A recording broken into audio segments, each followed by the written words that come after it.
World history کے معزز ناظرین، میں ہوں محفوظ خواجہ اور آپ تمام دیکھنے اور سننے والوں کو السلام علیکم۔ ناظرین، دجال اس وقت کہاں موجود ہے؟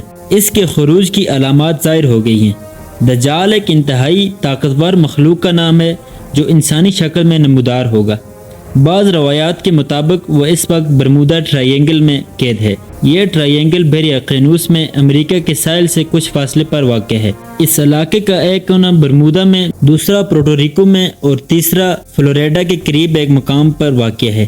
احادیث کی روشنی میں علماء اکرام نے دجال کے خروج کے قبل کی جو نشانیاں بتلائی ہیں، ان کے مطابق گھروں میں ناچ گانا عام ہو جائے گا، اونچے اور پختہ گھروں کی تعمیر کی خواہش ہوگی۔ آج کل غریب سے غریب تر لوگ بھی پکے مکان کے شوقین ہیں۔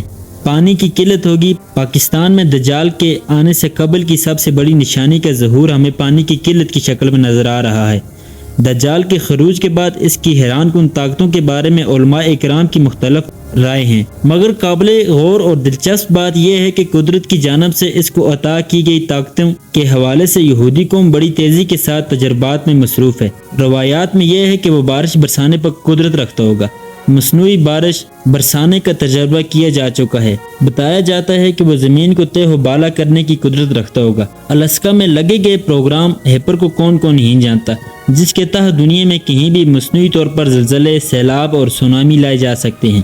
قیامت کی نشانی کے مطابق دجال کو حضرت عیسیٰ علیہ السلام فلسطین کے علاقے لد میں قتل کریں گے۔ یہودی اس مقام پر اپنے مسیحا کو فرار کرنے کے لیے ایئرپورٹ تیار کر چکے ہیں، جہاں دنیا کا انتہائی تیز رفتار طیارہ موجود ہے جس پر کفر درج ہے۔ واضح رہے کہ دجال کے ماتھے پر بھی کفر تحریر ہوگا۔ قیامت کی ایک نشانی میں یہودی کو پناہ دینے والا درخت غرقت کا ذکر بھی آیا ہے۔ آخری جنگ میں جب یہودی مسلمانوں سے چھپنے کے لیے پتھروں درختوں کی اوٹ لیں گے تو سوائے غرقت کی تمام چیزیں مسلمانوں کو اپنے پیچھے سے چھپے یہودیوں کی موجودگی کا پتہ دیں گی۔ اور معروف ملکی اور غیر ملکی ویب سائٹ کے مطابق یہودی غرقت کے باغات تیزی سے لگا رہے ہیں۔ قابل غور بات یہ ہے کہ احادیث کے حوالوں کو سچا مانتے ہوئے یہودی بڑی تیز سے اپنے مسیحا دجال کی استقبال کی تیاری میں مصروف ہیں۔